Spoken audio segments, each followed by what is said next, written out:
Good morning students, welcome to the online class. మన immunology classes last class లో ELISA ray చెప్పాను కదా, and today class is immune response. Immune response is the last class.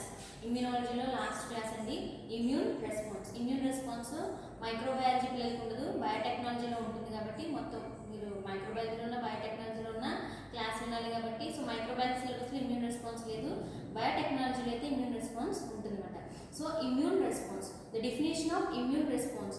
So immune response అంటే అర్థం it is nothing but immunity అని చెప్పుకోవచ్చు. అంటే the reaction of antigen, the reaction of organism to A foreign substance is called immune response. అంటే ఒక host antigen అనేది రావగానే మన బాడీలో రెస్పాన్స్, ఇమ్యూన్ రెస్పాన్స్ అనేది ప్రొడ్యూస్ అవుతుంది, దాన్ని ఇమ్యూన్ రెస్పాన్స్ అని పిలుస్తారు. What so the ultimate aim of immune response, immune response యొక్క అల్టిమేట్ ఎయిమ్ ఏంటి అని అంటే to remove the foreign particle in the body.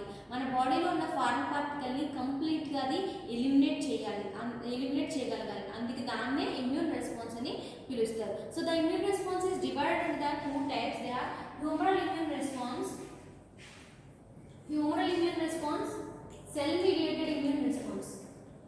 Cell mediated immune response గుర్తుపెట్టుకోండి.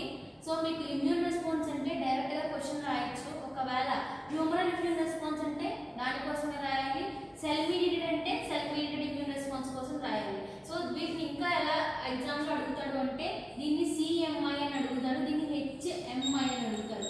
Humoral mediated immune response, cell mediated immune response. Cell CMI and HMI, CMI and HMI. HMI అంటే humoral mediated immune response, CMI అంటే cell mediated immune response అనేది చెప్పాలి. So humoral mediated immune response అనగానే మనకు గుర్తు రావాల్సింది ఇక్కడ బి సెల్. సెల్ మీడియేటెడ్ అనగానే టీ సెల్ గుర్తు రావాలి. బి అంటే బోన్ మ్యారో, టీ అంటే థైమస్. ఓకేనండి. సో ఇక్కడ హ్యూమరల్ మీడియేటెడ్ ఇమ్యూన్ రెస్పాన్స్ లో బి సెల్స్ అనేవి పార్టిసిపేట్ చేస్తాయి. సో హ్యూమరల్ ఇమ్యూన్ రెస్పాన్స్ లో ఇక్కడ ఏం ప్రొడ్యూస్ అవుతాయంటే యాంటీబాడీస్ అనేవి ఫామ్ అవుతాయి. సో యాంటీబాడీస్ ప్రొడక్షన్ అనేది జరుగుతుంది కాబట్టి హ్యూమరల్ ఇమ్యూన్ రెస్పాన్స్ అంటారు. So antibodies are present in the body fluids, antibodies present in the body fluids. And next cell mediated immune response లో టీ సెల్స్ అనేవి involve అవుతాయి కాబట్టి దాన్ని సెల్ మీడియేటెడ్ ఇమ్యూన్ రెస్పాన్స్ అనేది చెప్పడం జరుగుతుంది. Humoral immune response brings about the B cell, అందుకే B cell mediated immunity అని కూడా పిలుస్తారు. B cell mediated immunity. ఇక్కడ డిఫరెన్స్ ఏంటి? What is the difference between humoral immune response and cell mediated immune response అంటే సో బి సెల్స్ అనేవి ఇక్కడ host పైన ఉన్న, సో ఇది ఒక హోస్ట్ అండి. సో ఈ హోస్ట్ పైన ఉన్న ఒక యాంటీజన్ ఉంది. సో ఈ యాంటీజన్ ని ఎలిమినేట్ చేయడానికి బి సెల్ అనేది ఉపయోగపడుతుంది. ఒకవేళ యాంటీజన్ అనేది లోపల హోస్ట్ సెల్ లోకి ఎంటర్ అయింది అనుకోండి, అప్పుడు టీ సెల్ అనేది పార్టిసిపేట్ చేస్తుంది. అంటే బి సెల్ అనేది హోస్ట్ సర్ఫేస్ మీద ఉన్నప్పుడు మాత్రమే బి సెల్స్ అనేవి ఇన్వాల్వ్ అవుతాయి, హ్యూమరల్ ఇమ్యూన్ రెస్పాన్స్ అనేది ప్రొడ్యూస్ అవుతుంది. ఒకవేళ యాంటీజన్ అనేది హోస్ట్ లోపలికి ఎంటర్ అయిపోయింది, సో ఇన్ఫెక్షన్ అనేది సివియర్ గా ఉన్నప్పుడు టీ సెల్ మీడియేటెడ్ ఇమ్యూనిటీ అనేది పార్టిసిపేట్ చేస్తుంది. ఇప్పుడు టీ సెల్ మీడియేటెడ్ ఇమ్యూనిటీ అనేది తగ్గకుండా మాత్రమే ఉండాలి, అది తగ్గిందంటే ఇమ్యూనిటీ అనేది తగ్గిపోతుంది అన్నమాట. ఓకేనమ్మా, అది డిఫరెన్స్ బి సెల్ కి and T cell. And next B cells are alone. B cells అనేవి ఎప్పుడు ఒంటరిగా ఉంటాయి. So the need a cooperation of some another cells. So అవి ఏంటి అంటే ఇంకొక కొన్ని సెల్స్ ని ఉపయోగించుకొని అది ఇమ్యూనిటీలో పార్టిసిపేట్ చేస్తుంది. ఒంటరిగానే ఉంటాయి బి సెల్స్ అనేవి ఎప్పుడు కూడా alone. So the need a cooperation of some another cells and they are, ఆ సెల్స్ అనేవి ఏంటి అంటే macrophages, TH cells and dendritic cells. Macrophages, TH cells and dendritic cells. ఆ మూడు సెల్స్ సహాయంతో అది హోస్ట్ మీద ఉన్న ఆ యాంటీజన్ ని, ఆ ఫారెన్ పార్టికల్ ని కంప్లీట్ గా ఎలిమినేట్ చేసేస్తుంది. And next so the time immune response అనేది మన బాడీలో antigen enter at the first time produce immune response and those immune response is called primary immune response. Antigen అనేది మన బాడీలోకి ఎంటర్ అవ్వగానే మన బాడీలో ఇమ్యూన్ రెస్పాన్స్ అనేది ప్రొడ్యూస్ అవుతుంది, ఫస్ట్ టైం ప్రొడ్యూస్ అవుతుంది, దాన్ని ప్రైమరీ ఇమ్యూన్ రెస్పాన్స్ అంటారు. So the first injection is given, the first injection of the antigen producing primary immune response. అంటే యాంటీజన్ రాగానే ఫస్ట్ ఇంజెక్షన్ ఇస్తారు, దాన్ని ప్రైమరీ డోస్ అంటారు. If the antigen enter at the second time, produce secondary immune response and given the injection second time, so దాన్ని booster dose అని పిలవాలి. Booster dose అని పిలవాలి. క్లియర్గా చెప్తాను. ఒక యాంటీజన్ అనేది హోస్ట్లోకి ఫస్ట్ టైం ఎంటర్ అవ్వగానే ఆ హోస్ట్లో ఇమ్యూన్ రెస్పాన్స్ అనేది ప్రొడ్యూస్ అయింది, దాన్ని ప్రైమరీ ఇమ్యూన్ రెస్పాన్స్ అని పిలుస్తారు. అప్పుడు ఫస్ట్ ఇంజెక్షన్ అనేది ఇవ్వడం జరుగుతుంది. దానికి ప్రైమరీ డోస్ అంటారు. ఇఫ్ ద యాంటీజెన్ అంటే సేమ్ యాంటీజెన్ అంటే అట్ ద సెకండ్ టైం, అదే యాంటీజెన్ అనేది సెకండ్ టైం అనేది ఎంటర్ అయినప్పుడు సెకండ్ డోస్ ఇస్తారు. దాన్ని booster dose or secondary immune response అనేది పిలుస్తారు, ఆర్ ఇమ్యూనలాజికల్ మెమరీ అని పిలుస్తారు.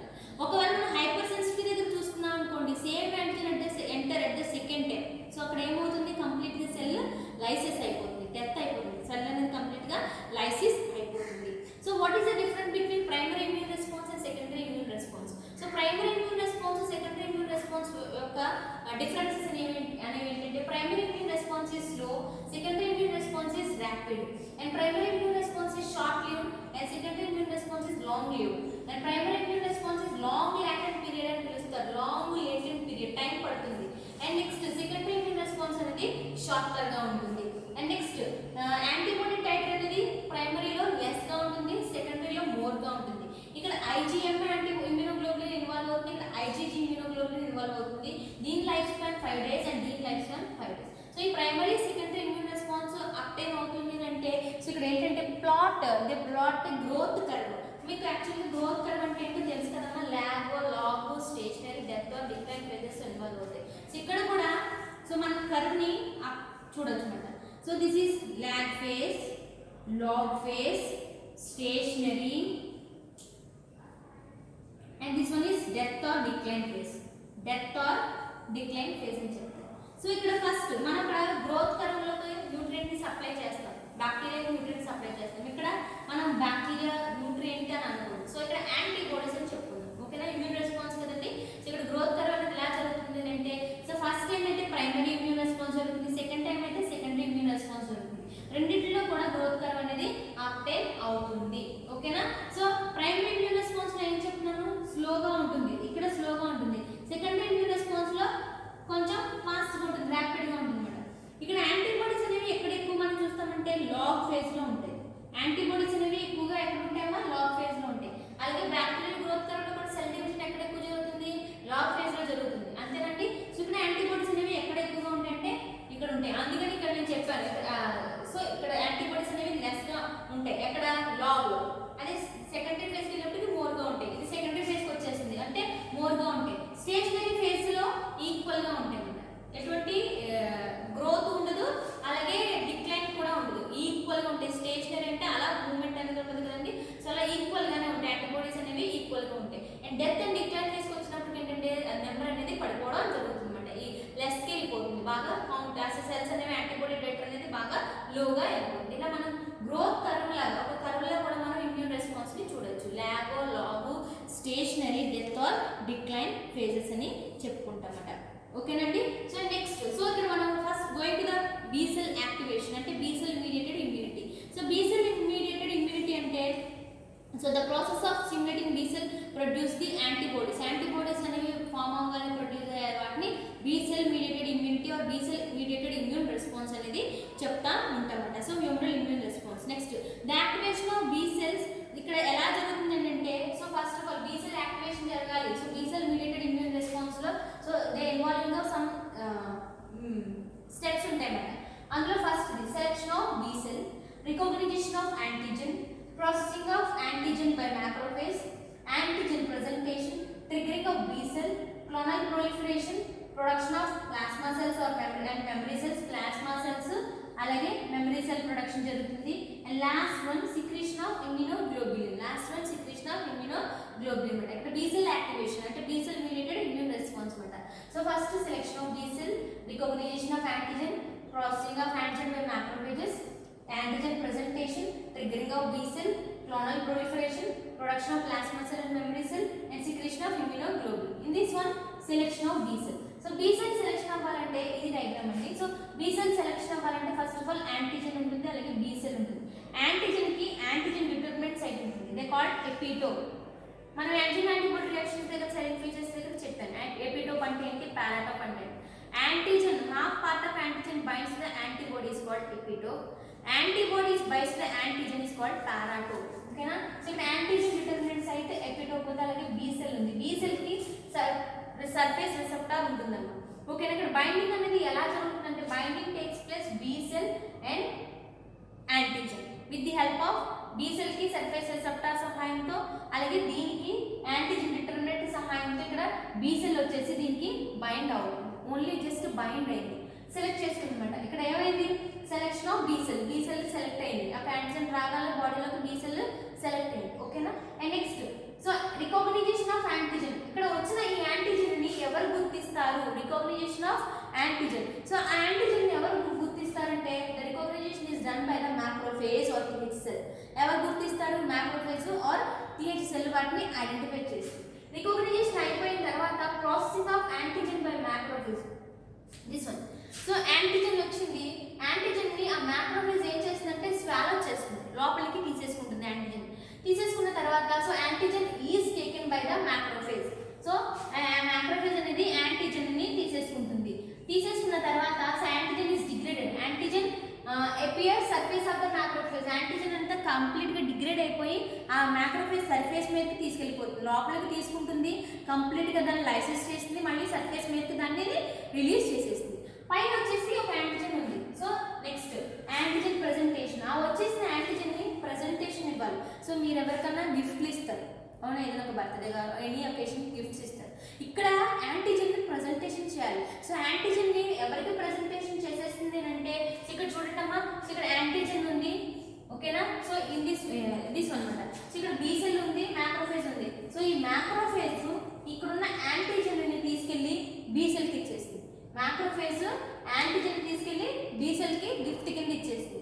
సో ఇక్కడ బి సెల్ అనేది ఇక్కడ నేను చెప్పాను, బి సెల్ అనేది ఒంటరిగా ఉంటుంది, నీడే cooperation of some another cells, ఓకేనా. అది ఇక్కడ మళ్ళీ మ్యాక్రోఫేజ్ సహాయం తీసుకుంటుంది, ఇంటర్లూకిన్ సహాయం తీసుకుంటుంది, టీహెచ్ సెల్ లోపలికి వచ్చేసింది కాబట్టి టీహెచ్ సెల్, హెచ్ అంటే హెల్పర్ సెల్, హెల్పర్ సహాయంతో మొత్తం ఇక్కడ ఆ యాంటీజెన్ డిగ్రేడ్ చేసి బి సెల్ అనేది కంప్లీట్ గా యాక్టివేట్ అవుతుంది. బి సెల్ అనేది కంప్లీట్ గా యాక్టివేట్ అవుతుంది. ఇక్కడ ఎవరు బి సెల్ ఒంటరిగా ఉన్న బి సెల్ కి ఎవరు సహాయం చేస్తారు, ఎక్కువగా మ్యాక్రోఫేజ్ సహాయం చేస్తుంది. మ్యాక్రోఫేజ్ యాంటీజెన్ ఐడెంటిఫై చేస్తుంది, యాంటీజెన్ ని రికగ్నిషన్ చేస్తుంది, యాంటీజెన్ ప్రెజెంటేషన్ కూడా చేస్తుంది.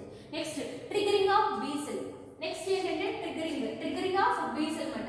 ఆ ట్రిగరింగ్ ఆఫ్ బి సెల్ దగ్గరికి మనం చూసుకుంటే అక్కడ ఏం జరుగుతుంది, మెయిన్ గా అంటే B cell is triggered by the bound of antigen or the lymphokine secreted by the antigen. ఇక్కడ ఏమవుతుందంటే సింథసిస్ జరుగుతుంది, అక్కడ ఏమవుతుందంటే ఆర్ఎన్ఏ అండ్ ప్రోటీన్ సింథసిస్ జరుగుతుంది. ట్రిగరింగ్ ఆఫ్ బి సెల్ దగ్గర ఏం జరుగుతుందంటే RNA and RNA synthesis, protein synthesis అనేది జరుగుతుంది. And next clonal proliferation. Clonal proliferation దగ్గర ఏం జరుగుతుందంటే ఒక బి సెల్ నుంచి 2 సెల్స్ డివైడ్ అవుతాయి. ఇక్కడ ఒక సెల్ ఫామ్ అవుతుంది, ఇక్కడ ఒక సెల్ ఫామ్ అవుతుంది, దీని నుంచి 2 సెల్స్ ఫామ్ అవుతాయి, అండ్ దీని నుంచి 4 సెల్స్, అలా 8 జనరేషన్స్, ఓకేనండి. 8 జనరేషన్స్ దగ్గర వరకు ఇలాగ సెల్స్ అనేవి ప్రొలిఫరేట్ అయిపోతాయి. బి సెల్స్ అనేవి అక్కడ ప్రొలిఫరేట్ అయిపోతాయి అన్నమాట. సో యాంటీజెన్ నుంచి ఇక్కడ డిఫరెన్షియేట్ అయిపోతాయి, 2 సెల్స్ కింద డిఫరెన్షియేట్ అయిపోతాయి. ఇవి ప్లాస్మా సెల్స్, ఇవి మెమరీ సెల్స్. కొన్ని ప్లాస్మా సెల్స్, కొన్ని మెమరీ సెల్స్ అన్నమాట. 8 జనరేషన్స్ లో సో 4 ఏమో ప్లాస్మా సెల్స్ ఉంటాయి అండ్ 4 ఏమో మెమరీ సెల్స్ అనేవి ఉంటాయి. And next production of plasma cells and memory cells. So B cell produce 2 types of cells, they are nothing but ఇక్కడ చెప్పుకున్నాం కదా plasma cells, memory cells. Clonal proliferation తర్వాత వచ్చేవి ఏంటంటే plasma cell and memory cell అనేది form అవుతుంది. And తర్వాత last secretion of immunoglobulin cells. So నేను చెప్పాను ఆల్రెడీ, ప్లాస్మా సెల్స్ అనేవి ఎండ్కి వచ్చేసినప్పుడు అవి ఎలా మారిపోతాయి అంటే ఇమ్యూనోగ్లోబులిన్స్ కింద మారిపోతాయి. మెమరీ సెల్స్ అనేవి ఇమ్యూనాలజికల్ మెమరీ దగ్గర స్టోర్ అయి ఉంటాయి. ప్లాస్మా సెల్స్ మాత్రం లాస్ట్ లోకి వచ్చినప్పుడు ఏమవుతుందంటే సిక్రీషన్ ఆఫ్ ఇమ్యూనోగ్లోబులిన్స్ కింద సిక్రీషన్ అనేది జరుగుతుంది. That is the class about B cell mediated immunity. Immune response లో సో 2 టైప్స్ ఉంటాయి, B cell mediated immunity and cell mediated immunity. మీరు బి సెల్ మీడియేటెడ్ ఇమ్యూనిటీ అంటే ఈ 8 మీరు రాయాల్సి ఉంటుంది అన్నమాట. ఇంట్రడక్షన్ ఇచ్చిన తర్వాత ఈ 8 స్టెప్స్ మీరు రాయాల్సి ఉంటుంది. సెల్ మీడియేటెడ్ ఇమ్యూనిటీ అంటే అందులో కూడా 8 స్టెప్స్ ఉంటాయి, అవి కూడా రాయాల్సి ఉంటుంది. ఓకేనా. This is the complete only class about the B cell mediated immunity. Immune response లో B cell mediated immune response అన్నమాట. సెల్ మీడియేటెడ్ ఇమ్యూన్ రెస్పాన్స్ అనేది నేను మీకు నెక్స్ట్ క్లాస్ లో చెప్తాను. ఓకేనండి. Thank you students.